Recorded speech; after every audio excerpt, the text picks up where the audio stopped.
da sua palavra. Nós tínhamos começado um estudo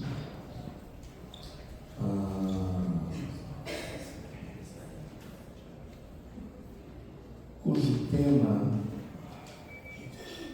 era os limites do sofrimento na batalha, mais ou menos ligado ao nosso tema Vitória nas Batalhas, né? Os limites dos sofrimentos na batalha. Nós começamos a parte 1, se não me falha a memória, no dia 16. Aí no dia 23, nós sentimos, né, de dar um outro tema para a igreja, ministrar um outro assunto, lembra? Deus me tocou falar nisso aqui. A gente deu um outro tema. E deixei em aberto para concluir a segunda parte desse estudo. Aí, na terça-feira passada, tivemos um estudo abençoado com o nosso querido pastor Hélio Renê, né? Aí eu fiquei de concluir esse estudo. Até porque quem for ver o vídeo e viu anunciando, irmãos, vamos depois fechar, né? Vai ficar na interrogação. O pastor falou que ia fechar o estudo e não fechou. Embora eu tivesse visto lá, eu já tinha me dado por satisfeito com a primeira parte, né? Mas é bom, a gente falou que ia concluir o assunto, né? Não obstante aquele do dia 23 tenha sido aquilo que se chama em missão urgente, urgentíssimo. Era um estudo conhecido já, mas muito importante. Eu senti de ministrar ele para a igreja. E dei muita ênfase para que os irmãos que não tivessem vindo pudessem depois acompanhar. Então, hoje nós vamos concluir o estudo que nós começamos, a primeira parte, né, que a gente deu no dia 16 de junho, os limites dos sofrimentos na batalha. Eu não tinha anunciado antes, que eu tinha mais ou menos combinado com o pastor Joabe, que ele sempre gosta de estar aqui com os amados. Ele ficou de confirmar se viria, se não viria, mas me mandou recado cedo que está arriado com gripe. A gripe do inverno. Que passe logo julho, que chegue agosto, que traga a primavera. E a primavera depois traga o verão. Bom, vamos abrir a Bíblia então, irmãos, na passagem. Os irmãos lembram onde nós lemos na primeira vez que a gente deu esse estudo, no dia 16 de junho? Então, relembrando, dia 16 a gente deu a primeira parte desse estudo. Aí depois, no dia 23, eu senti do Senhor de dar um outro assunto, não dei a segunda parte. A gente falou sobre o obreiro como soldado, atleta e lavrador. No dia 30 foi o estudo com o pastor Hélio. E hoje eu estou fechando o que eu comecei lá no dia 16 para dar uma ideia de início e fim. Os irmãos lembram o texto? Não. Essa foi do dia 23. Segunda carta de Paulo aos Coríntios, capítulo 4.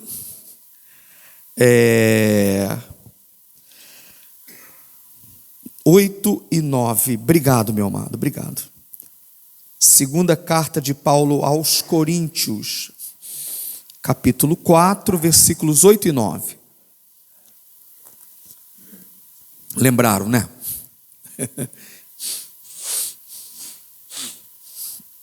Amém? Segunda carta de Paulo aos Coríntios, capítulo 4, versículos 8 e 9, que dizem: Em tudo somos atribulados, mas não angustiados, perplexos, mas não desesperados. Na versão de vocês parece desanimados, né? Perseguidos, mas não desamparados. Abatidos, mas não destruídos. Glória a Deus.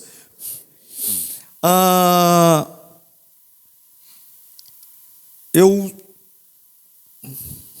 sugiro aos amados, depois, sugiro acompanhar todos os vídeos da igreja, é bom, né? Todos os cultos que passaram, os estudos, é bom. Vamos edificar de novo, né? Como foi? Eu gosto de ouvir para ver como estava a qualidade, né? Como estava, e não tem, eu acho legal.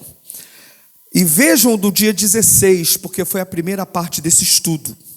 Não dá para eu resumir tudo agora, não tem um tempo. Mas a gente sempre dá uma parte introdutória. E eu falei que eu sempre gosto de, quando eu olho para um texto, gosto de analisar o que está em cima e o que está embaixo. É aquilo que eu sempre chamo de sanduíche do texto, né? Um coloquismo meu. O que está escrito antes? O que está escrito depois? O que está no contexto, né? E eu digo sempre também que essa questão muito boa que foi colocada muitos séculos depois de numerar e padronizou-se internacionalmente, não havia nem nos textos autógrafos, nem nos manuscritos. O texto era corrido.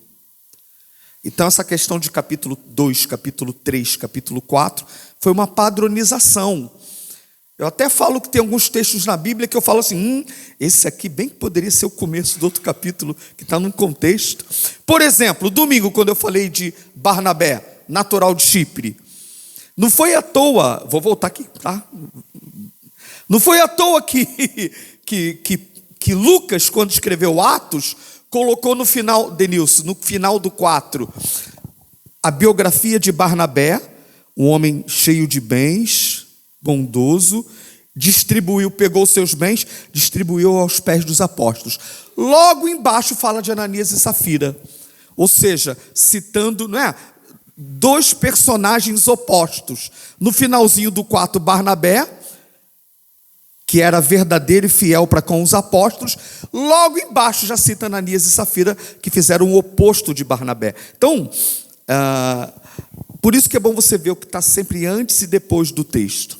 Aqui, eu lembro que na primeira parte desse estudo, a gente tem que analisar o que está acima do texto e abaixo do texto. Acima do texto, logo no versículo 7 diz: temos, porém, este tesouro em vasos de barro, para que a excelência do poder seja de Deus e não da nossa parte. Porque temos este tesouro em vasos de barro, para que a excelência do poder seja de Deus e não da nossa parte. É por isso que em tudo somos atribulados, mas não angustiados, perplexos, mas não desanimados ou desesperados, perseguidos, mas não desamparados, abatidos, mas não destruídos, porque temos este tesouro em vaso de barro. É um tesouro, mas o vaso é de barro. Por isso que estamos sujeitos a ser atribulados, perplexos, perseguidos, abatidos. Amém? Mas que tesouro é esse? Aí eu falei para vocês, meus amados, que lá no capítulo 3, ele fala da grandeza que é a igreja ser reflexo da glória de Deus. Lá não dá para eu falar muito disso aqui. Vê lá o vídeo. Moisés com o rosto coberto, não é isso? Ele pôde contemplar a glória de Deus. Aí Paulo vai fazendo a comparação, mas ele fala, mas nós com o rosto, olha que lindo, né? Descoberto. refletimos como por um espelho a glória de Deus. Isso não é um tesouro, irmãos? É ou não é um tesouro? Aí eu disse domingo na ceia, não é direto a glória do Pai em nós não suportaríamos, né? É a glória do Pai no Filho e a glória do Filho em nós. Glória do Pai no Filho, glória do Filho em nós. Aí o mundo pode ver a glória de Deus. Aí eu disse hoje, sob o aspecto soteriológico, salvífico, ou o mundo vê a glória de Deus na igreja ou não vê a glória de Deus. Não falo sobre o aspecto cosmológico, né? Deus, a glória é dele, ele dá quem que ele quer, ele mostra como quer ou não é? Mas sob o ponto soteriológico, do plano da salvação, né? Do resgate da humanidade, não tem outro jeito. Ou o homem vê a glória de Deus pela igreja ou não verá a glória de Deus. É uma responsa, não é? Responsa. É uma responsabilidade muito grande. A glória do Pai no Filho, a glória do Filho em nós. E essa glória é vista lá fora. E o mundo precisa ver a glória de Deus. Aí Paulo fala, temos este tesouro. Que tesouro? Nós refletimos a glória de Deus. Nós temos a glória de Deus.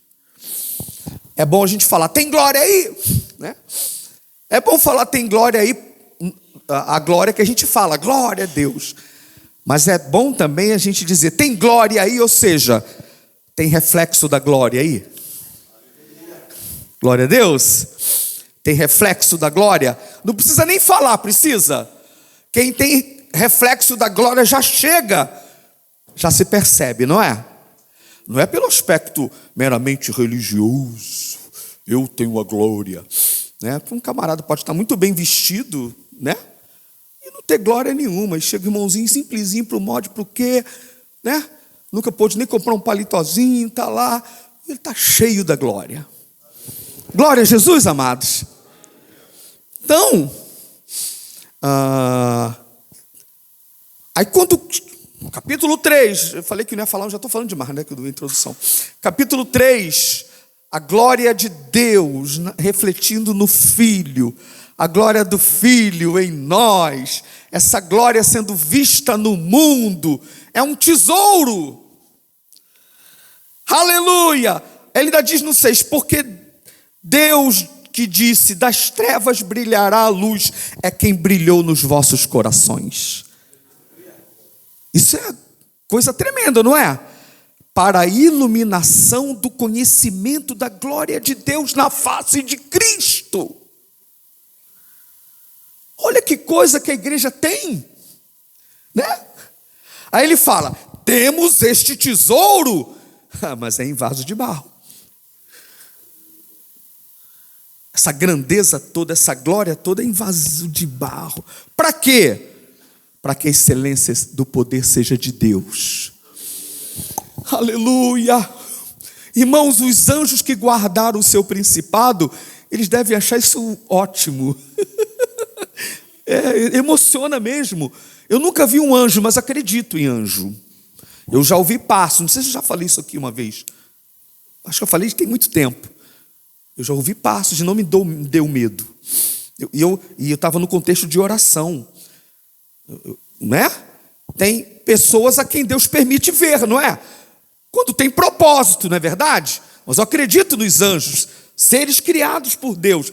Eles devem olhar assim, meu Deus, são tão limitados, tão frágeis.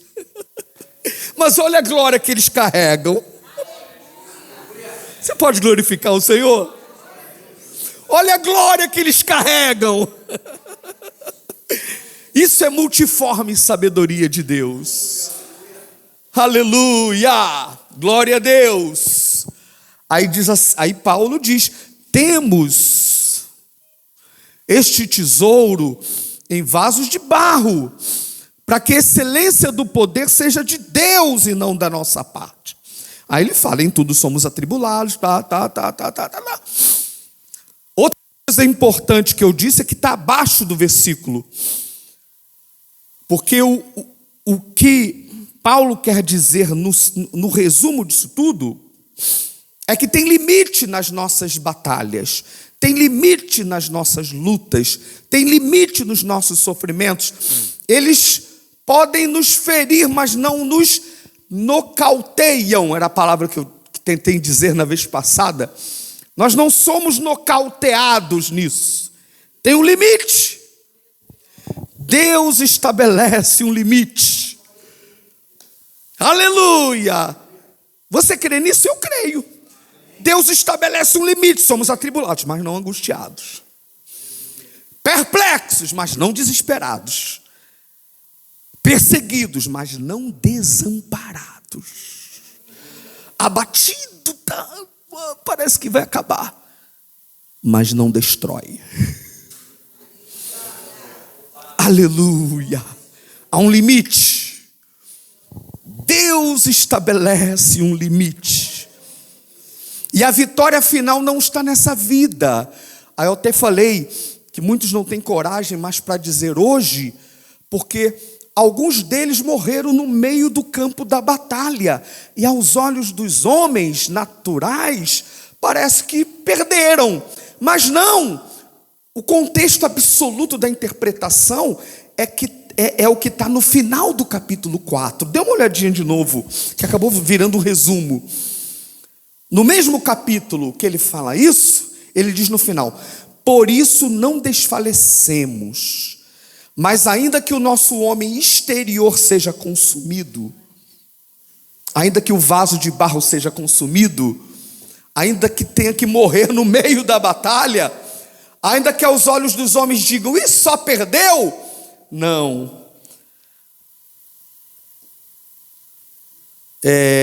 O interior, contudo, se renova de dia em dia. Ou seja, tem gente no campo da batalha que o homem exterior está se consumindo pela limitação, pela fraqueza, pela batalha, às vezes pela enfermidade, mas o interior está se renovando dia a dia. Aí ele diz, porque lembra da leve e momentânea do papel que eu peguei aqui? Porque a nossa leve e momentânea tribulação produz para nós eterno peso de glória. A maior tribulação que você passe nessa vida é leve e momentânea diante da glória que é de ser revelada. É claro que Deus tem vitória para você aqui. É claro que Deus, tendo propósito, vai dar vitórias tremendas para a sua vida aqui ainda.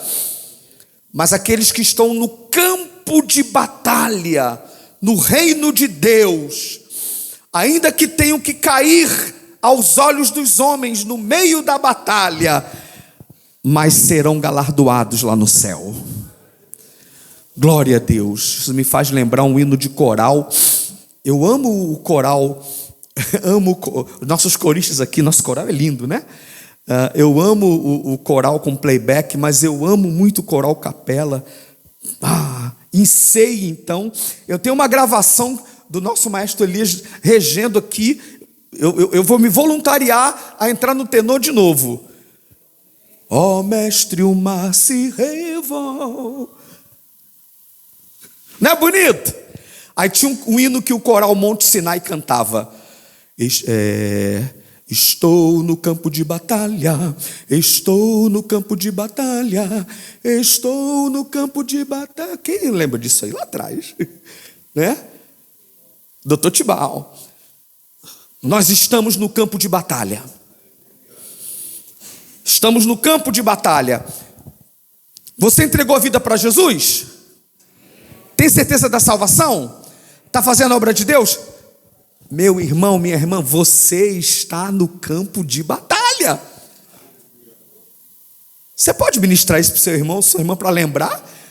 Você está no campo de batalha. Nós estamos no campo de batalha. Glória a Deus. Então, visto este contexto, de que temos este tesouro em vaso de barro. E que tesouro é esse? É a glória do Pai no Filho, a glória do Filho em nós, e nós refletindo a glória de Deus.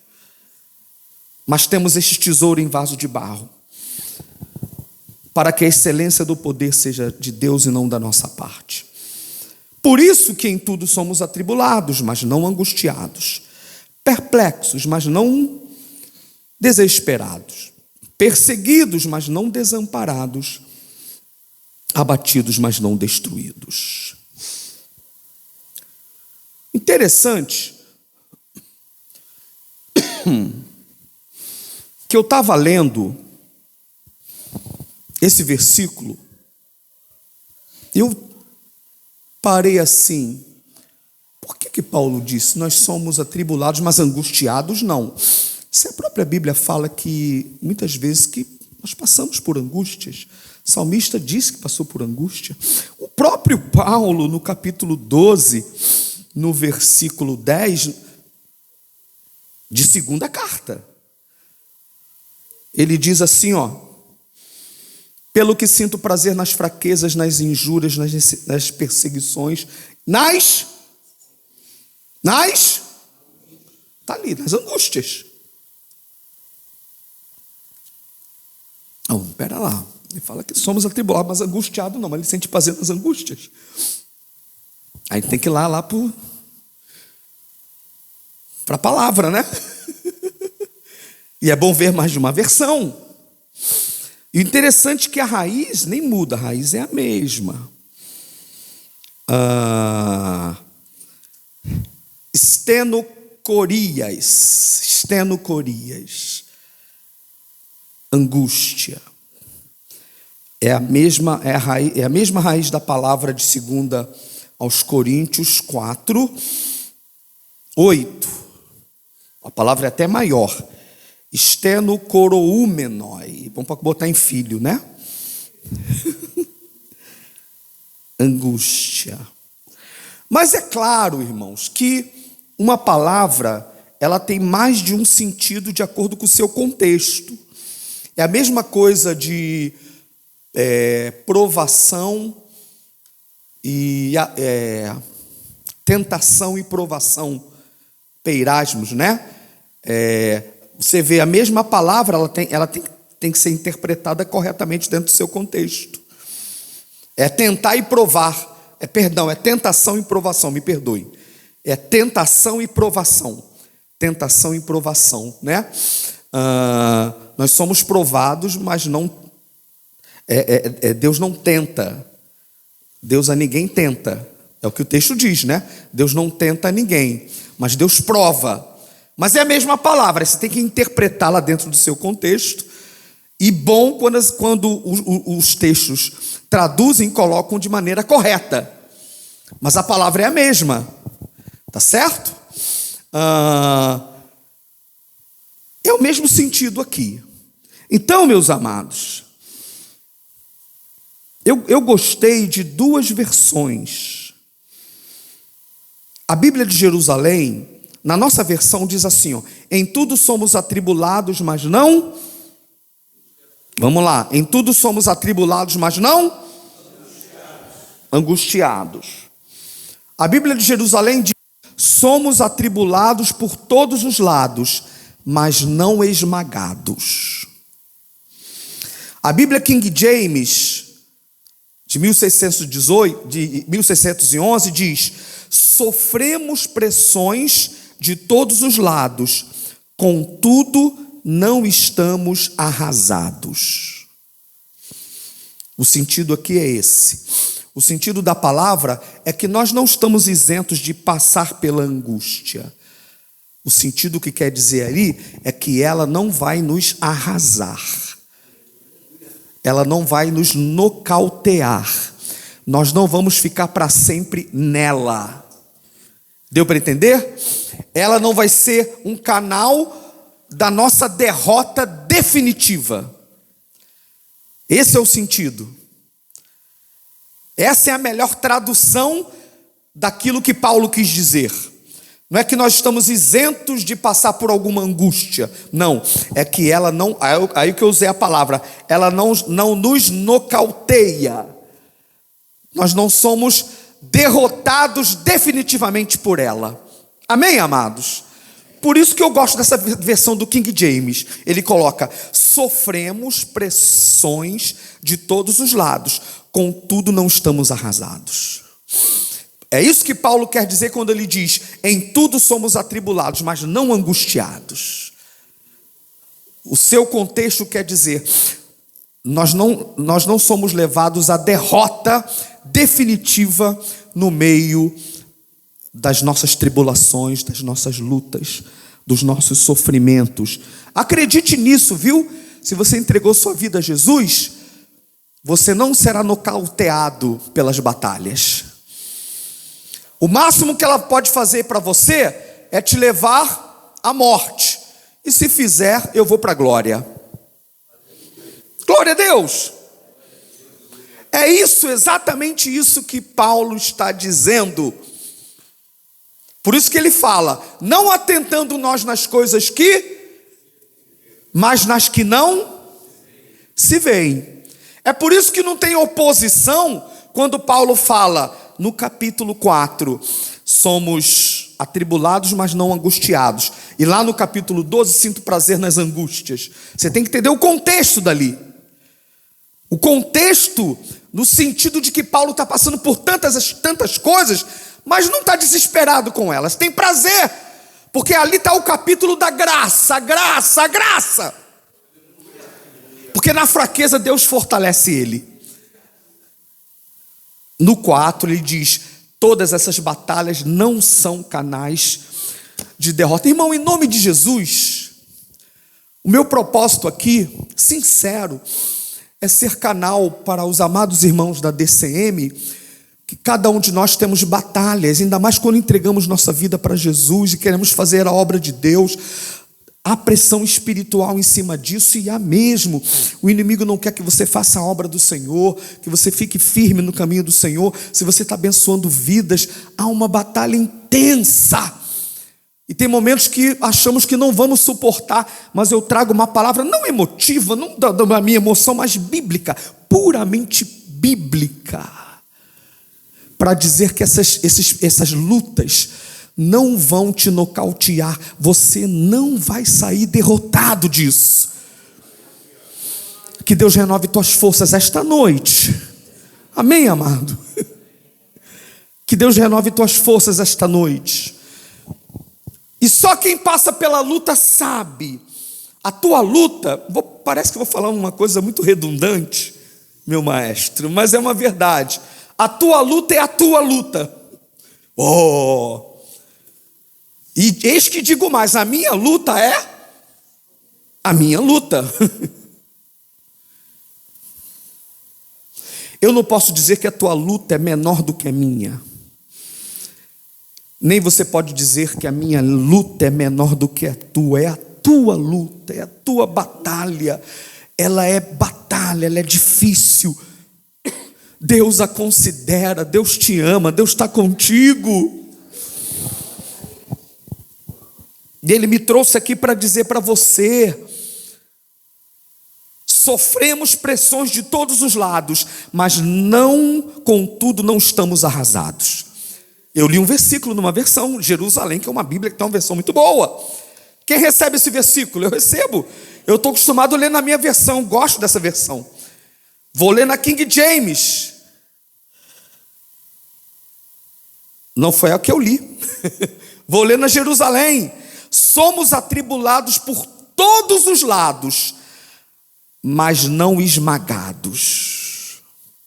Glória a Deus. Glória a Deus. É isso que Paulo quer dizer quando disse: em tudo, repita a palavra tudo.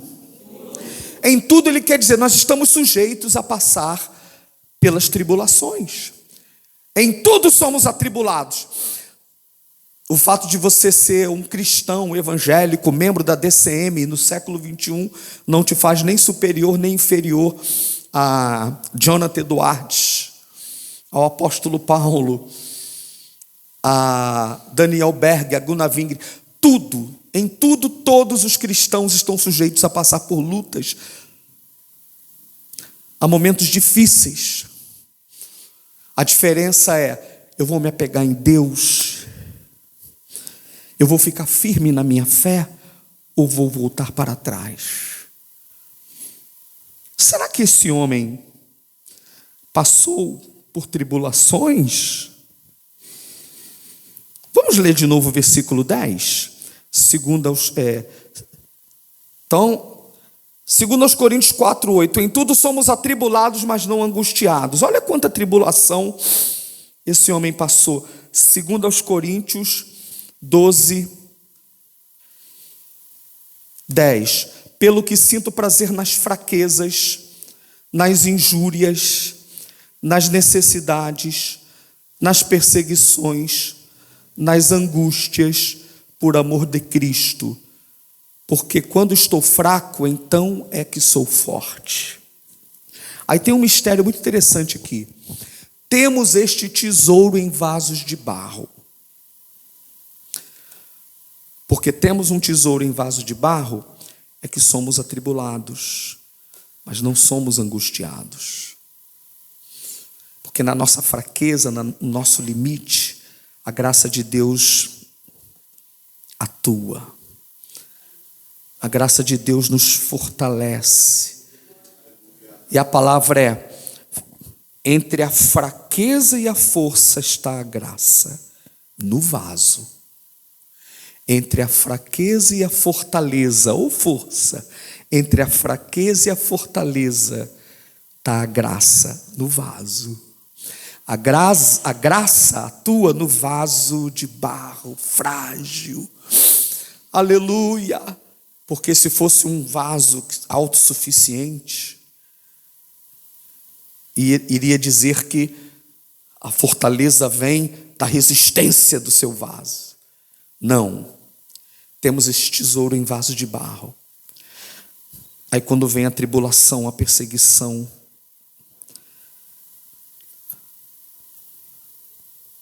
no meio dessa fraqueza, é lá no meio dela, a graça de Deus age. Isso que eu estou dizendo para você acontece sempre contigo. Quantas noites você achou que não ia aguentar mais o novo amanhecer? Quantas lágrimas você já não derramou, achando que não tem mais força para continuar? Quantas vezes você diz: Senhor, não dá mais, muito obrigado, eu estou entregando o ministério. Quantas vezes você diz: Senhor, se não fizeres assim, não dá mais, Senhor, chega. Porque o vaso está frágil. Frágil. Frágil. Aí vem a graça. Aí fortalece. Aleluia. Está atribulado. Como disse aqui, a Bíblia Jerusalém está atribulado por todos os lados. Quem já se sentiu atribulado por todos os lados alguma vez? Está atribulado por todos os lados. Aí o inimigo até pensa, agora esmagou. Mas o texto diz: mas não esmagados. Mas não arrasados. Mas não nocauteados. Aí com a palavra de Deus eu digo: o Senhor te fortalece. O Senhor fortalece a tua vida. Glória a Deus. Isso é verdade. Eu gosto disso. Então atribulados nós somos, mas não somos esmagados por essa tribulação. Não somos arrasados por essa tribulação.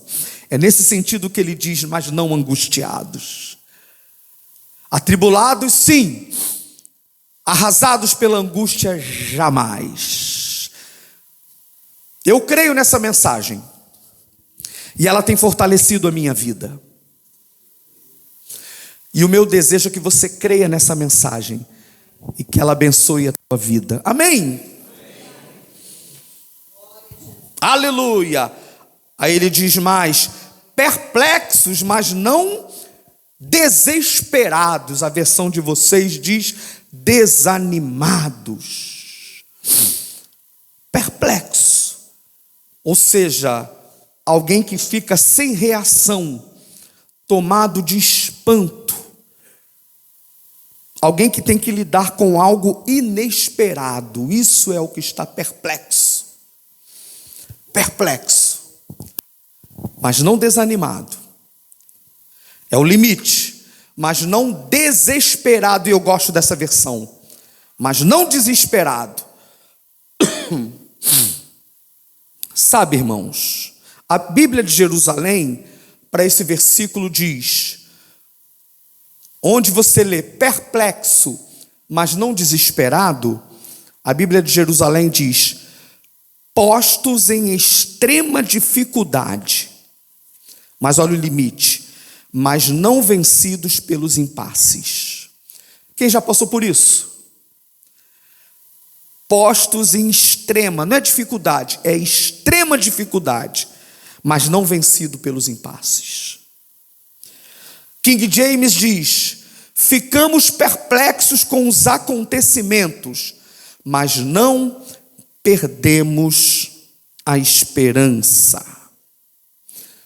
O sentido aqui é, ficamos perplexos, ou seja, tomado de espanto, com algo inesperado, algo muito difícil aos olhos humanos. Porém, não precisamos ficar desesperados. É como alguém que vê uma situação muito difícil diante de si. Uma verdadeira revolução na sua frente. Aos olhos dos homens não tem mais saída. Mas Paulo diz que o cristão não fica desesperado com essas situações. É até normal você ficar perplexo. Mas Deus te diz, não precisa desesperar. Como que dizendo, tem alguém no controle. Quem crê que tem alguém no controle? É isso que está dizendo, perplexo, esse desanimado, não é só assim, estou fraco, o desanimado aqui é no sentido de desistiu, desesperei, não desista, não desespere, Deus está no controle, glória a Deus. Perplexo ficamos, desesperado não. Desesperado não, Cláudio. Se tiver alguma situação que queira me desesperar, e na hora é horrível, né? Lembre disso. Perplexo, mas não desesperado. Senhor, eu não sei como, mas eu vou ajoelhar e orar. Senhor, tua palavra diz perplexo, mas não desesperado. Me fortalece, Senhor. Abençoe seu irmão com isso, fale. Diga aí, perplexo, mas não desesperado. Aleluia, mas não desesperado. Glória a Deus, irmãos. Pastor, você não sabe, a situação é muito difícil. Eu sei, tem situação que é muito difícil, que aos olhos dos homens não dizem, não tem mais nada. Mas não vou me desesperar. Quem lembra do Salmo 46? Quem lembra do Salmo 46 que nos lembra isso? Que podemos até ficar perplexos, mas não precisamos ficar desesperados. Salmo 46. Deus é o nosso refúgio e fortaleza, socorro bem presente na angústia. Porque ela vai chegar. Na hora da angústia, mas não vamos ficar nela, porque somos atribulados, mas não nocauteados pela angústia. Pelo que não temeremos. Olha só, eu vou ler rapidamente que eu quero acabar logo, não quero demorar muito hoje não.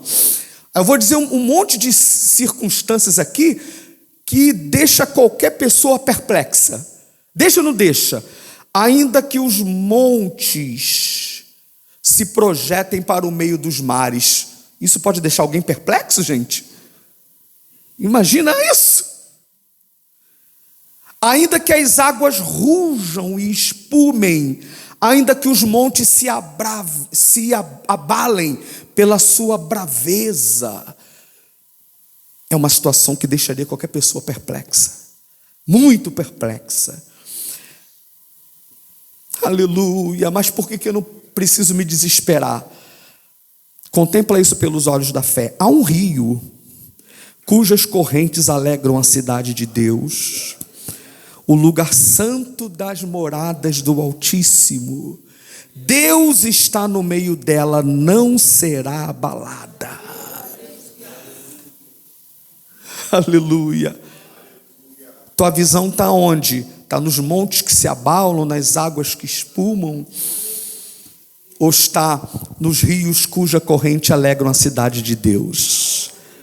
Se a tua visão estiver nas circunstâncias, não é literalmente um monte tremendo, nas lutas, se a tua visão ficar nisso, você vai ficar perplexo o tempo todo.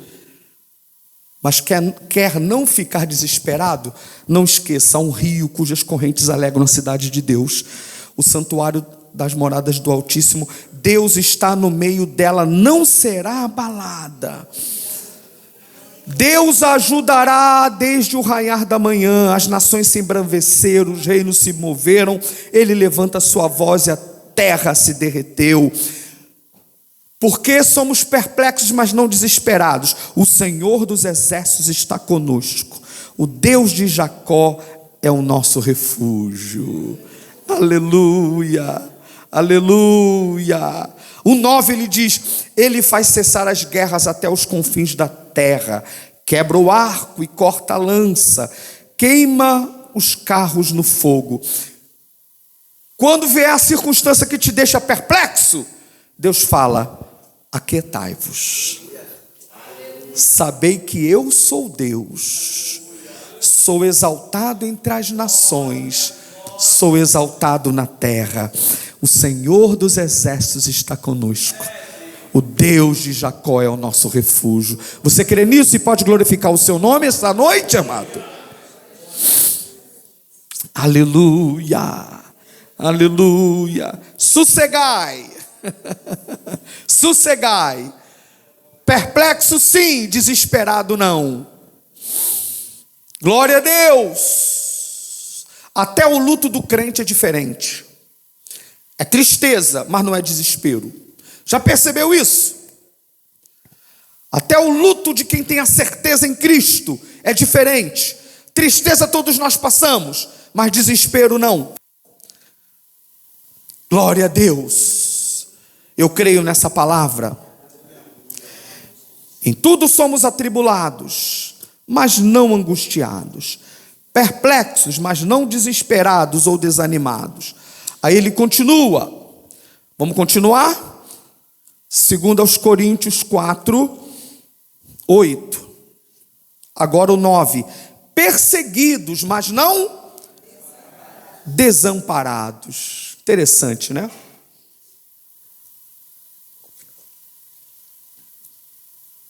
Nós não estamos livres das perseguições. Perseguidos. Nós somos perseguidos primeiro pelo diabo. O diabo não gosta do crente, não gosta da igreja, ele persegue a igreja de diversas maneiras. Perseguido por aqueles que não amam a palavra do Senhor.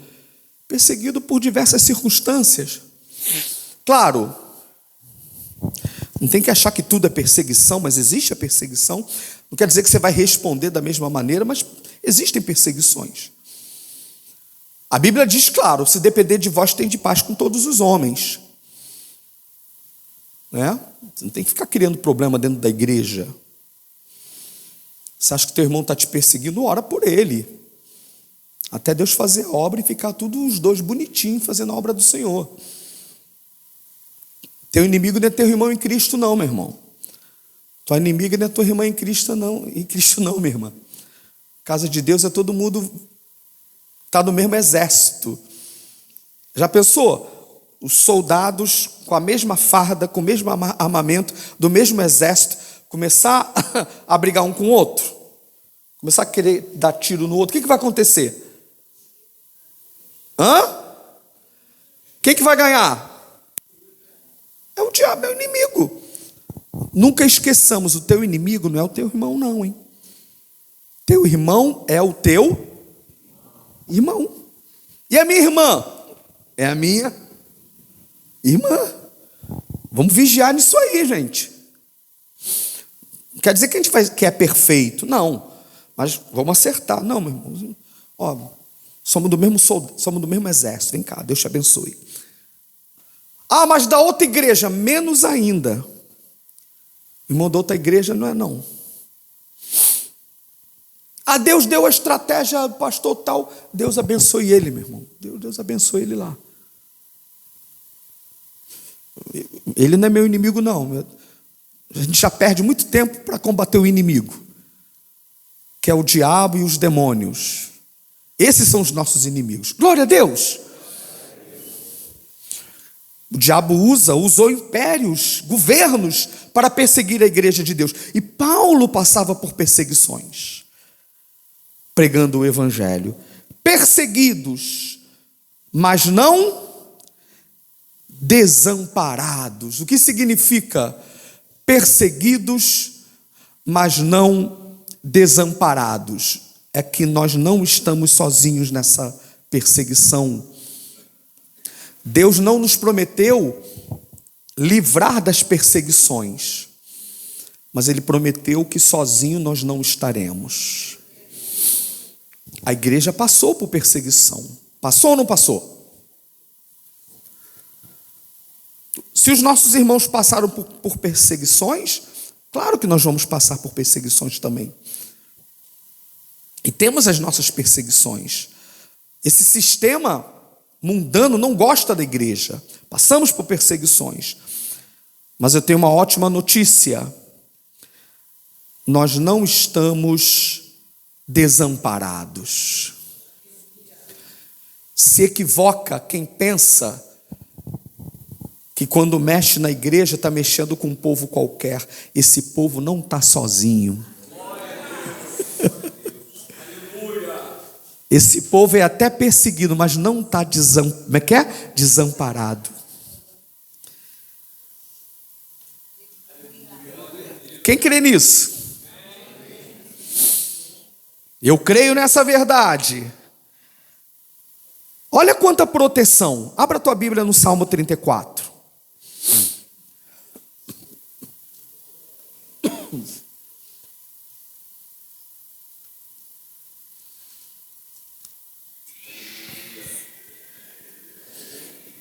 Não dá para ler todos os versículos, mas vamos ler alguns. Salmo 34, 8 diz: provai e vede que o Senhor é bom. Bem-aventurado o homem que nele se refugia. Ou seja, experimente, tenha uma prova real. É o que está faltando essa geração, ter experiência com o Senhor. Você não pode viver da experiência do outro. É bom a gente ouvir testemunho do outro. Isso fortalece a nossa fé.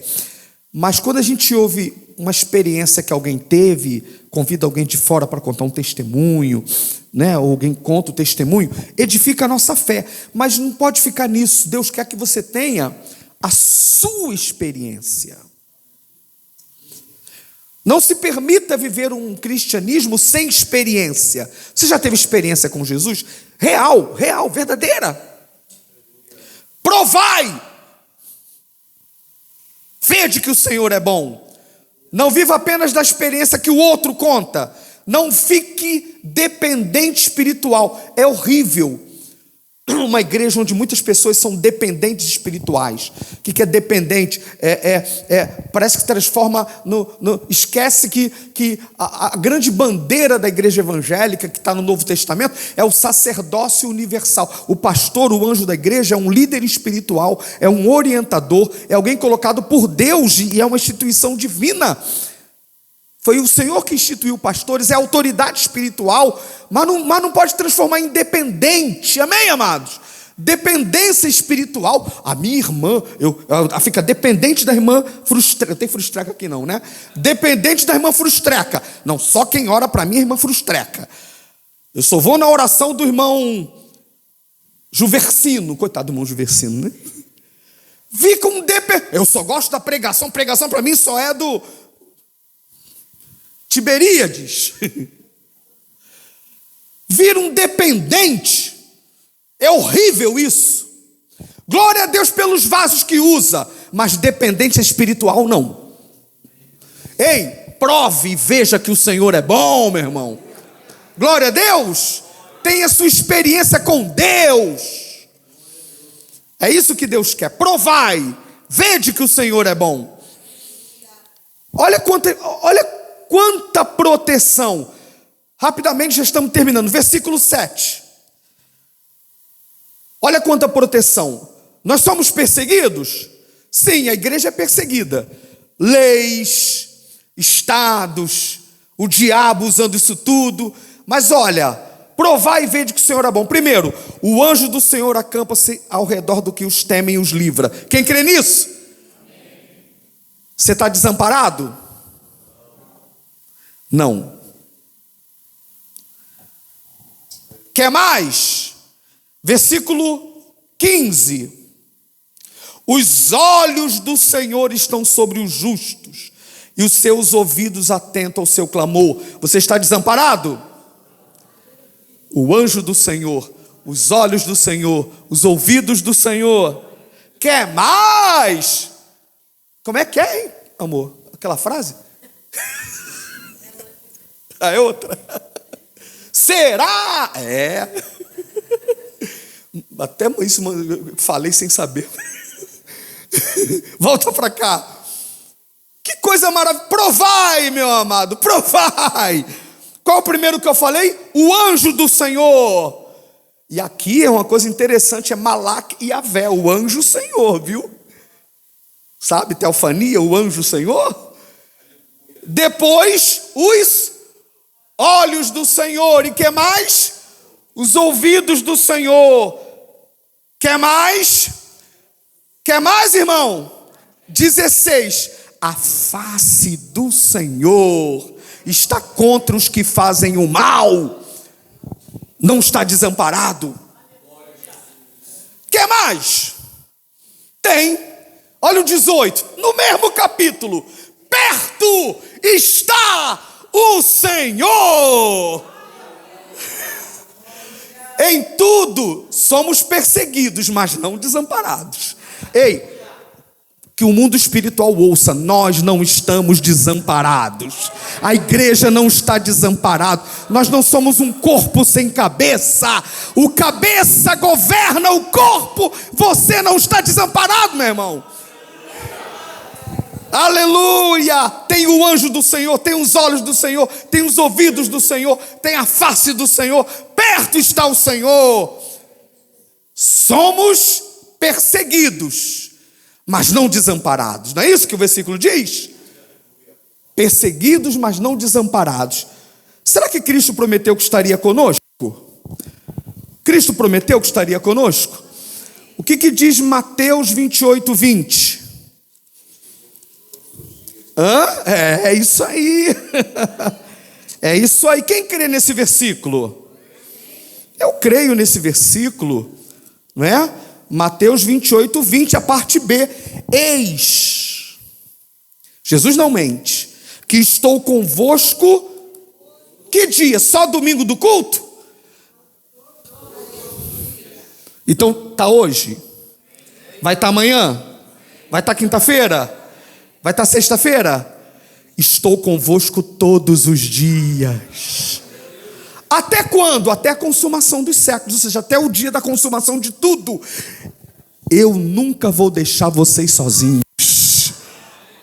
Somos perseguidos, mas não desamparados. Glória a Deus.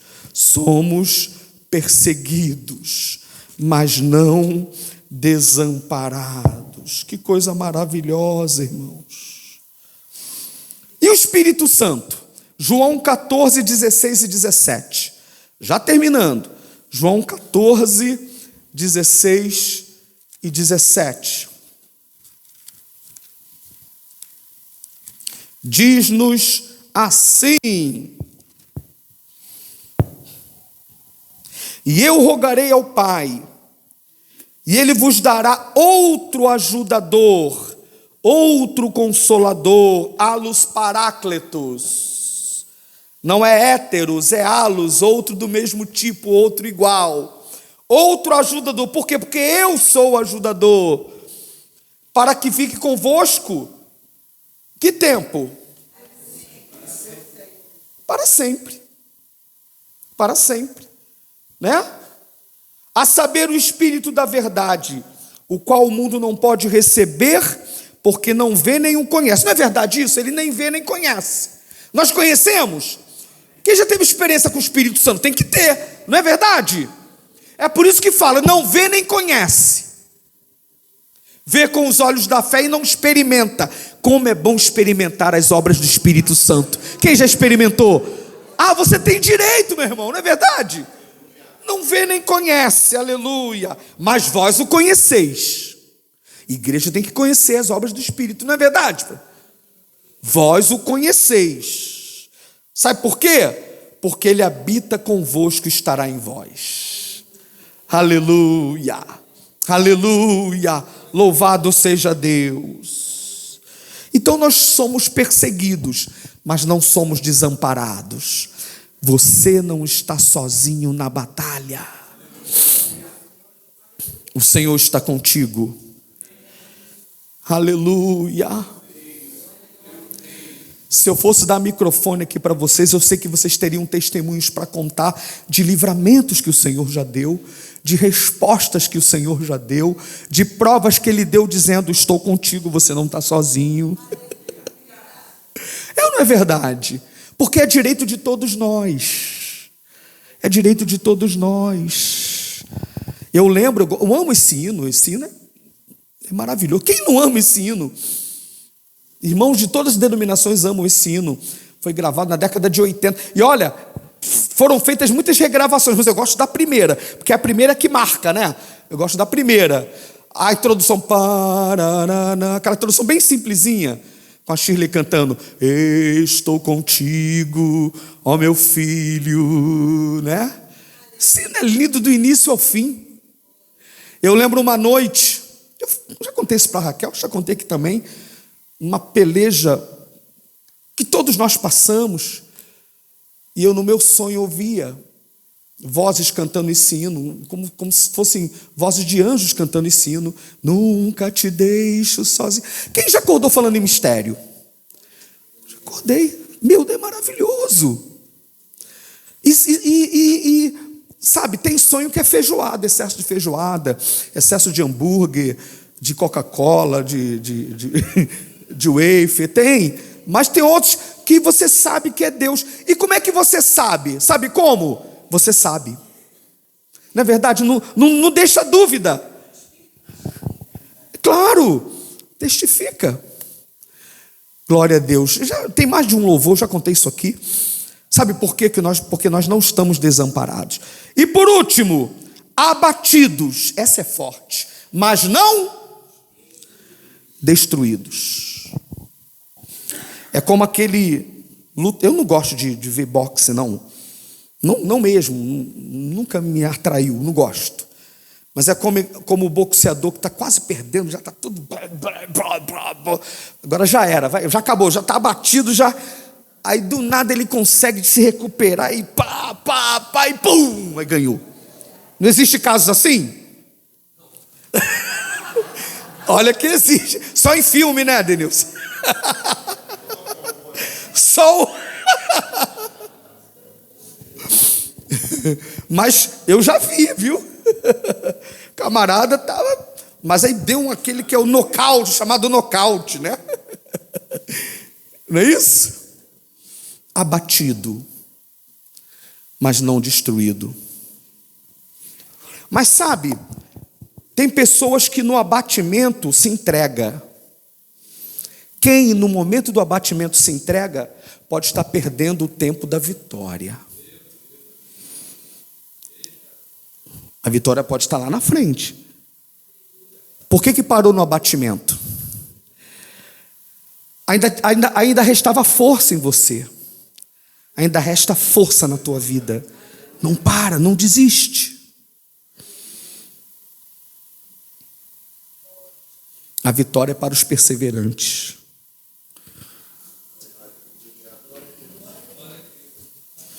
Isso é uma verdade, irmãos.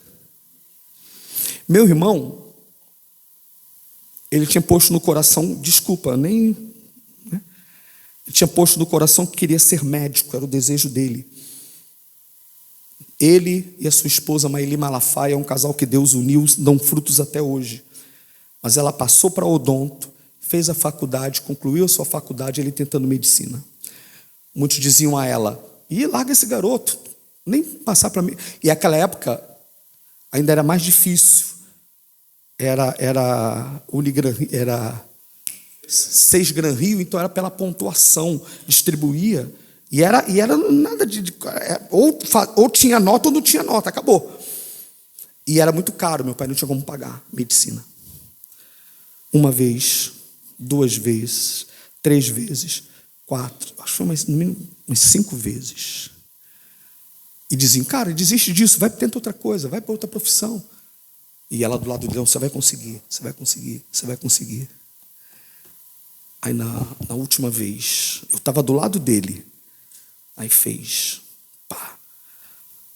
Não desistiu, perseverou. Mas ralava, estudava. Eu lembro quando ele abriu o jornal do lado dele, assim, a lágrima caindo, quando ele viu o nome dele saindo. Hoje é um excelente nefrologista. Humilde servo de Deus. Sabe por que isso? Porque tem gente que no momento do abatimento desiste. Deus te fala: ei, acabou ainda não, continua. Renova as tuas forças. O Senhor renova as tuas forças esta noite. Glória a Deus. Abatido, mas não foi nocauteado. Abatido, mas não destruído. Isso é muito importante. Tem gente que pensa que às vezes porque faltam 2 minutos para acabar, a outra seleção, o outro time já perdeu, aí se dá como vitorioso. O outro lado perseverante vai lá e brum! Não acontece isso? Acabou, já ganhei. Ganhou não, só termina quando, ao contrário, né? Quando acaba. Você está vivo? Está respirando? Não acabou não, abatido, mas não destruído. Glória a Deus, irmãos. Abatido, mas não destruído. Glória a Deus. Abatido, mas não destruído. Eu acho isso tremendo. Será que Paulo passou por isso? Veja, 2 aos Coríntios, capítulo 11. 22 em diante. Já vamos terminar agora. 2 aos Coríntios, capítulo 11, 22 em diante.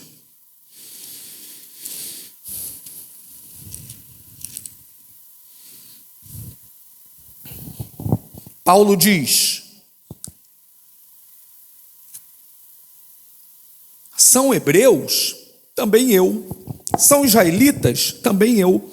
São descendência de Abraão? Também eu. São ministros de Cristo? Falo como fora de mim, eu ainda mais. Em trabalhos muito mais. Em prisões muito mais. Em açoites sem medida.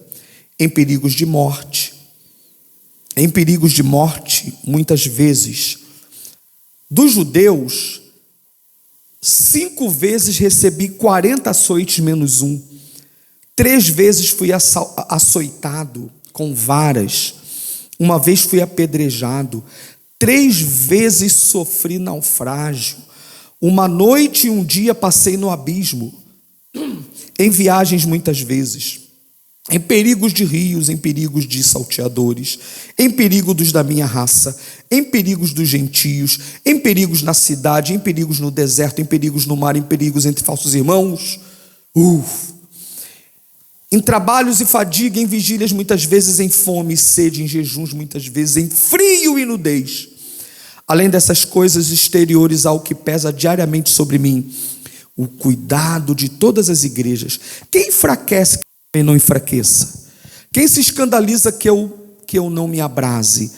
Se é preciso gloriar-me, gloriar-me-ei no que diz respeito à minha fraqueza. Isso é lindo, hein?